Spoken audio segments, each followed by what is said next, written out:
오늘도 뜨거운 이슈 시원하게 풀어봅니다. 킹스맨 김수민 평론가 나오셨습니다. 안녕하십니까? 네, 반갑습니다. 자, 총선 소식. 자, D-28일입니다. 자, 정치권 키워드로 정리를 한번 해보겠습니다. 첫 번째 키워드 뭡니까? 네, 첫 번째 키워드는 계속되는 비명 행사입니다. 네, 어제 경선 결과 나오고 있는데 어제도 이른바 비명계 탈락이 좀 이어지고 있나요? 네, 비명계로 꼽혀왔던 송갑석 의원이 하위 20%의 네. 벽을 넘지 못하고 경선에서 탈락을 했습니다. 광주의 경우는 민영배 의원을 제외하고는 현역 의원들이 계속해서 탈락하는 현역 패배 릴레이를 이어갔는데요. 그리고 송갑석 의원 외에 여러 지역에 또 결과가 나왔습니다만 도종환 의원, 이용우 의원, 김승남 의원도 결국에 고배를 맞았습니다. 이 자객 출마의 비명계 현역이 탈락했다는 말도 있는데 송갑석, 도종환 의원 누구한테 지금 진 겁니까? 네, 광주 서갑의 송갑석 의원은 조인철 전 광주시 문화경제부시장에게 패배했고요. 충북 청주 흥덕의 도종환 의원은 친명계로 꼽히는 이현희 민주연구원 부원장에게 졌습니다. 네. 그리고 경기 고양 정 지역에서는 이용우 비명계로 꼽혔던 이용우 의원이 김영환 전 경기도의회 의원에게 패배했습니다.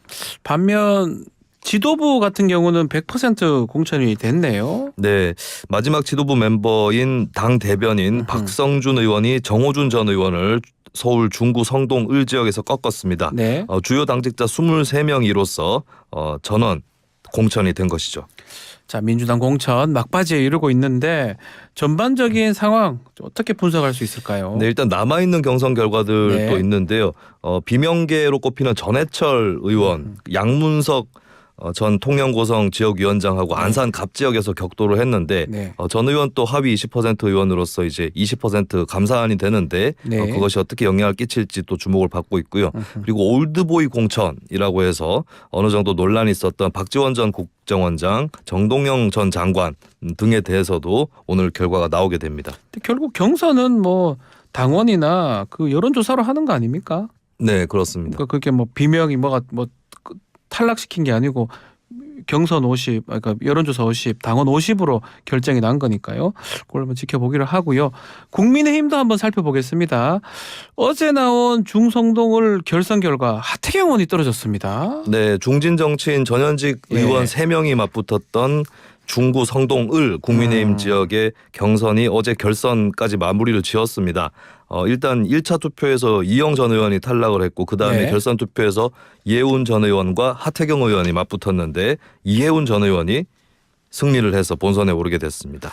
자, 하태경 의원 어제 입장을 좀 밝혔습니다. 어떤 내용입니까? 네, 수학적으로 확률적으로 너무 믿기 어렵다면서 원 데이터를 공개해달라고 요구를 데이터요? 했는데요. 예. 3명이 경쟁했었던 1차 투표에서는 자신이 46.01%가 나왔고 이해운 후보는 29.71%가 나왔는데 결선에서는 자신이 50.87%, 이해운 후보가 49.13%가 나왔고 이 수치까지만 보면 이제 하태경 의원이 승리를 했죠. 다만 5% 여성 가산점을 이해운 후보가 받게 되면서 최종적으로 0.71%포인트로 차이로 진 것에 대해서 납득하기 어렵다라고 하는 입장을 밝혔습니다. 이 데이터가 나와 있는 것 같은데 무슨 어떤 문제가 있다는 건죠? 그러니까 본인은 1차 경선에 비해서 네. 결선 투표에서 3%포인트 정도밖에 안 올랐는데 이해운 후보는 20%포인트 정도 더 뛰었다. 많이 올랐다. 네, 이렇게까지 그러니까 예를 들면 이제 이영 후보의 지지층이 한꺼번에 이렇게 이해운 후보한테 쏠려야 되는 이유가 있는가? 그리고 이제 랜덤으로 조사를 하고 통제하기 어려운 집단들이 섞여 있는데 며칠 간격을 두지 않고 이제 조사를 했던 것이 이렇게 차이가 있는가? 뭐 이런 이제 문제 제기를 한 것입니다. 며칠 사이에 갑자기 이해운 후보 뛰고 자신의 지지는 뭐 많지가 않았다. 이 부분이 좀 문제가 되니까 데이터를 좀 공개해달라 이런 걸로 보네요. 자, 하태경 의원 외에도 발표된 결과 한번 좀 살펴볼까요? 네, 경기 하남갑 공천 결과도 나왔는데요. 네. 친윤 핵심 의원으로 분류가 되었던 비례대표 이용 의원이 경선에서 승리를 하면서 이 지역에 이미 공천을 받았던 추미애 민주당 후보와 맞붙게 됐습니다. 그리고 대구 동구 군위군 을에서는 강대식 의원이 생환을 해서 얼마 안 되는 유승민계 의원의 생환 사례로 남게 됐고요. 네. 그리고 강원도에서는 춘천, 철원, 화천, 양구, 을에서 한기호 의원이 또다시 의원직에 도전을 하게 됐고 그리고 경북 안동 예천군에는 그 한동훈 비대위원장이 비서실장이기도 하죠. 김영동 의원이 경선에서 승리를 했습니다. 자, 두 번째 정치권 키워드 뭡니까? 비례 1번 자진 사퇴입니다. 아, 더불어민주연합이죠. 네. 1번 전지혜 후보가 어제 사퇴를 발표했는데 배경 한번 살펴볼까요? 네, 전지혜 후보에 대해서는 네. 과거에 한미연합 훈련 반대 시위를 벌였던 그 이력이 논란이 됐습니다. 청년 결의 하나 대표를 맡았었는데요. 네. 이를 두고 종북 후보, 반미 후보 이런 논란이 일었고 그리고 최근에 또 민주당 지도부에서도 후보자 추천에 대한 재검토를 또 공식화한 바가 있는데 이런 가운데 전지혜 후보가 자진해서 사퇴를 했습니다. 어제 입장문을 내고 더불어민주연합 비례 후보로 등록하지 않겠다는 입장을 시민사회 측에 전달을 했다라고 밝혔습니다. 자, 국민의힘에서는 이 전지혜 후보 거세게 지적을 하고 비판을 했었는데 한동훈 위원장이 직접 거론을 했지 않습니까? 그러니까 논란이 되니까 좀 빠르게 일이 처리된 것 같습니다. 네, 한동훈 위원장이 이들의 이 공천을 거명을 하면서 네.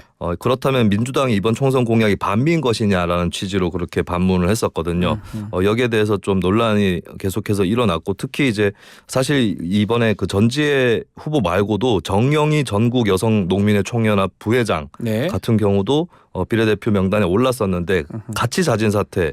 뭐 차례대로 순서대로 밝힌 것이죠. 자진 네. 사퇴 의사를 밝혔는데 두 사람이 다 사퇴한 이유는 비슷합니다. 그러니까 이번에 윤석열 정권을 심판을 해야 하는 선거가 돼야 되는데 어떤 시비거리라든지 이런 것들을 제공하는 거에 대한 스스로 부담을 느꼈고 또 이제 정권 심판을 위해서 스스로 내려놓겠다. 뭐 이런 입장을 또 내비쳤습니다. 더불어민주당에도 아마 재검토를 요청했던 것 같은데 이 당내 문제 제기 역시 이 사람들 거치 정리에 좀 영향을 줬다고 봐야 됩니까? 네, 김민석 민주당 총선 상황실장이 정식으로 밝힌 바가 있는데요. 당 최고위원회에서 국민 후보 4명의 선정 결과에 매우 심각한 우려를 표명하는 논의가 있었다라고 했습니다. 그리고 뭐 구체적으로는 노동사각지대라든지 이쪽에 있는 인사를 좀 발탁을 했었어야 되는 거 아니냐. 뭐 네. 이런 구체적인 문제 제기도 있었다라고 합니다. 전지혜 후보 측 입장도 있었을까요? 네, 전지혜 후보는 이제 청년 후보에 해당하지 않습니까? 이것을 이제 의식한 듯이 저의 도전으로 22대 국회가 세대 다양성 국회, 젊은 국회가 가능하다는 것을 보여주고 싶었지만 보수 언론과 국민의힘이 낡은 색깔론을 꺼내들어 청년의 도전을 왜곡했다라고 하면서 윤석열 정권 심판을 위해 국민들에게 일말의 걱정이나 우려를 끼치지 않고 싶다라고 그렇게 입장을 밝혔습니다. 낡은 색깔론이다 이렇게 반박하는 입장이라고 봐야 되겠네요. 네, 일단은 이제 본인에 대한 그 공세에 대해서는 색깔론이고 그러니까 이제 이념적인 공세다. 이렇게 반박을 하면서도 그럼에도 불구하고 이제 총선에 도움이 되기 위해서 사퇴를 한다. 뭐 이런 취지로 결국 입장을 정리를 한 것입니다. 자, 비례 쪽으로 좀 가보겠습니다. 민주 비례 연합 조국 혁신당 상승세로 주춤하고 있는 상황인데 또 뭐 이걸 두고 지민 비조 지역구는 민주당, 비례는 조국 신당, 혁신당 이런 말까지 나오고 있는데 어제 민주당 민주연합에 대한 비례대표 20인 확정을 했습니다. 네, 더불어민주연합에 참여를 하게 될 민주당 몫의 비례대표를 민주당이 추천을 해서 확정을 지었는데요. 네. 뭐 교사, 개그맨, 영화평론가와 같은 다양한 직업군들이 포함이 돼 있었습니다. 백승하 공동대표가 일단 들어가 있었고요. 그리고 오세희 전 소상공인연합회 회장, 영화평론가 강유정 강남대 교수도 네. 들어가 있었고요. 그리고 민주당 경북도당 위원장인 임미애 전 경북도의 의원도 포함이 돼 있었습니다. 그리고 개그맨 서승만 씨도 이름을 올리면서 또 관심을 모았습니다. 자, 마지막 정치권 키워드로 가보겠습니다. 뭡니까? 네, 여긴 무승동 대 당선 8일입니다. 아, 파리. 이제 후보들이 이제 곳곳에서 진땀을 빼고 있는데 여기 무슨동 아마 도봉갑의 안기령 후보 이야기 같아요. 민주당. 네, 지난 8일에 안기령 후보가 선거 유세를 하던 도중에 있었던 네. 일이 논란이 되고 있는데요. 도봉구의 창이동에 위치해 있는 신창시장에서 안 후보가 유세에 나섰습니다. 그때 어느 시장 상인이 여기가 무슨 동이냐라고 물어봤고 여기에 제대로 대답을 하지 못했는데요. 한 상인은 좀 알고 다녀라 욕먹는다. 라고 그렇게 충고를 하기도 했고 예. 좀 비교적 응원하는 듯한 다른 상인은 후보님 이제 어제 왔잖아 왜 그래라고 하면서 상황을 좀 무마하려는 그런 모습을 보이기도 했었습니다. 동일음을 이제 잘 몰랐으니까. 자, 이런 소식 퍼지니까 같은 지역구의 국민의힘 김재섭 후보 목소리를 또 냈네요. 네, 경쟁자인 김재섭 후보는 페이스북을 통해서 도봉구는 민주당이 후보 내면 당연히 뽑아줘야 하는 민주당의 호구냐. 안 후보가 모르고 간 그곳은 도봉갑 지역에서 가장 큰 시장으로 저희 어머니가 우리 가족의 식사를 준비하기 위해 장을 보던 신창 시장이다. 라고 밝히면서 그러니까 김 후보 같은 경우는 이 지역구 출신자라는 그렇죠. 것을 이번 사건을 계기로 해서 좀 부각시키는 그런 모습을 또 보였습니다. 무연고 벼락 공천 이렇게 표현을 하던데 이번 총선에서 이게 어떤 변수를 가지고 올까요? 이거 좀 쉽게 얘기할 수는 없는 변수인 것 같아요. 왜냐하면 유권자별로 어떤 기준에 따라서 투표를 하느냐 이게 네. 차이가 있기 때문에 예를 들면 이제 정당 보고 투표한다라는 유권자 입장에서는 뭐 연고가 있든 없든 간에 크게 중요한 일은 아닐 것 같고요. 네. 근데 어느 지역에 사는가 부터 해서 이제 이 지역을 잘 아는가 지역성을 중시하는 유권자도 또 한편 있기 때문에 그렇죠. 좀 쉽게 얘기할 수 있는 부분은 아닌 것 같습니다. 근데 이제 도봉구는 일단 민주당의 전통적 강세 지역이기 때문에 뭐 이 정도로 크게 판세 변화가 없을 거다라고 그렇게도 진단을 할 수 있는 한편으로 이제 만약에 뭐 승부라는 게 알 수 없는 거 아니겠습니까? 미세하게 또 판가름이 날 수도 있는데 그런 경우에는 이제 작지만 결과적으로는 악영향을 끼칠 수도 있다. 뭐 이렇게 분석을 해볼 수 있겠습니다. 자, 여야 모두 이렇게 말실수 또 해프닝에서 좀 조심스러워야 할 상황인데 자, 국민의힘 같은 경우는 박덕흠 의원 도마위에 올랐습니다. 네, 박덕흠 의원은 충북 보은, 옥천, 영동, 괴산 선거구에서 이미 3선을 지낸 의원인데요. 이번에도 경선을 통과를 해서 공천을 받게 됐는데 지난달 27일에 있었던 일이 논란이 되고 있습니다. 지역구의 소방공무원 등과 함께 자리를 가졌는데요. 네. 축 당선이라고 적혀있는 케이크와 함께 4선 축하 파티를 한 것이 아하. 아니냐 이런 논란이 일었습니다. 당시에 촬영된 사진으로 케이크의 모양과 글씨도 다 확인할 수가 있는데요. 네. 실제로 축 당선 22대 국회의원 4선 박덕흠이라고 되어 있습니다. 현재 21대 국회의원이죠. 그렇죠. 네. 그리고 이제 박 의원이 케이크에 꽂힌 촛불을 끄는 모습도 사진으로 담겼습니다. 아니 아직 총선이 이제 시작이고 많이 남았는데 경선을 승리를 했는데 당선 축하 파티 참 이게 그러다 보니까 한동훈 위원장이 좀 엄중하게 얘기를 했던 것 같습니다. 네. 공개적으로 엄중히 경고드립니다. 아하. 라고 아예 대놓고 밝혔습니다. 예. 사실 뭐 얼마 전에 장성민 전 의원이 또 국민의힘 의석수에 대해서 좀 낙관하는 네. 그런 발언을 했다가 또 한동훈 위원장 또 주의 메시지를 내기도 했는데 뭐 어느 당이 됐든 간에 선거를 앞두고 이미 이긴 듯이 행동하는 것 네. 이것은 절대적인 금기에 해당하는 것이기 때문에 당 지도부 입장에서도 전혀 두둔하지 않고 이렇게 경고를 한 것 같습니다. 박덕흠 의원도 어제 입장을 밝혔는데요. 현장에 있던 소방 공무원에 대해서 언급을 했습니다.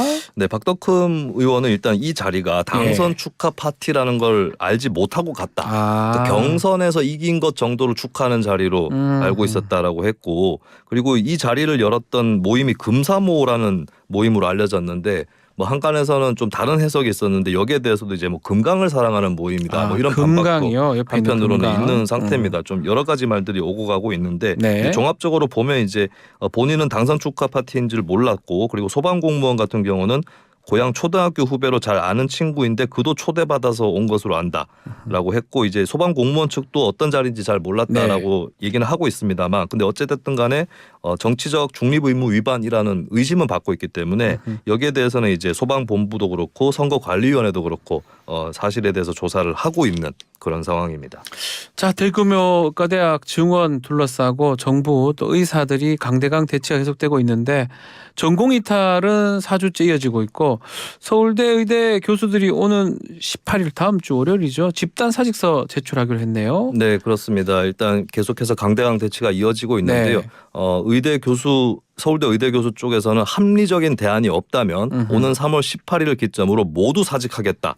라고 입장을 밝히면서 네. 어제 서울 의대 교수들 집단 사직을 의결을 했고 정부는 또 여기에 대해서 사직을 철회해달라라고 요구를 하고 있습니다. 그러면서 서울의대 비대위에서 몇 가지 해결책을 제시를 했는데요. 네, 10일 오전에 국회에서 기자회견을 열었는데요. 크게 세 가지 조건입니다. 예. 의대 정원 확대를 1년 유예할 것, 그리고 공신력 있는 제3자 기관의 증원 규모 평가를 시행을 할 것, 그다음에 사회적 협의체를 구성할 것. 이렇게 해서 이제 세 가지 조건을 크게 내걸면서 의정 갈등의 해결책으로 제시를 했습니다. 정부가 이 대안 수용할 가능성이 있는 겁니까? 일단 정부는 이미 단칼에 거부하는 모습을 보이고 있습니다. 지속적으로 증가하는 의료 수요를 감안할 때 증원 시기를 1년 늦추면 그 피해는 훨씬 커진다. 그리고 필수 의료 부족으로 인한 국민 고통을 생각할 때 정부가 선택할 수 있는 안이 아니다. 라는 이유로 거부를 했습니다. 자, 예고대로 18일부터 사직을 하면 다른 의과대학교 교수들까지 동참을 할 수도 있고요. 그렇다면 파장이 더 커질 것 같은데요. 네, 일단은 이제 수련병원으로 빅5 병원을 두고 있는 의대를 포함해서 네. 전국적으로 의대 교수들 단체 행동 결의가 계속 이어지고 있습니다. 그러면서 2000년의 의약분업 당시 사태 정도로 일이 커지는 거 아니냐 이런 우려도 나오고 있고요. 그때 일을 좀 돌아보면 전국의과대학 교수협의회 교수들이 집단사직서를 제출하고 의료 현장에서 일제히 철수를 해서 예. 굉장히 파장이 컸던 적이 있습니다. 박민수 보건복지부 2차관은 이런 단체 행동 움직임에 대해서 환자의 생명과 건강을 위협할 수 있다는 점에서 매우 유감스럽고 심각한 우려를 표한다라고 하면서 교수들도 기본적으로 의료인이기 때문에 의료법에 근거한 각종 명령이 가능하다라고 밝히면서 향후의 제재 가능성을 시사했습니다. 아직 복귀하지 않은 전공의들도 많은데 정부가 원칙적으로 하겠다라는 입장이죠. 네, 정부는 지난주부터 현장에 미복귀한 전공의들에게 면허정지 처분 사전 통지를 발송을 하고 있습니다. 이 사전 통지를 거쳐서 입장을 들어본 다음에 그에 맞는 처분들이 내려진다라고 하는 그런 강력한 신호탄을 이미 쏜 것이고요. 예. 그리고 사전 통지서를 3월 11일까지는 한 총 5,500여 명 정도에게 이미 송부를 했고 잘못된 행동에 상응한 책임을 묻겠다. 이 원칙에 변함이 없다는 것을 정부는 강조했습니다. 알겠습니다. 킹스맨 여기서 마무리를 하겠습니다. 김수민 사평론가 감사합니다. 네, 고맙습니다.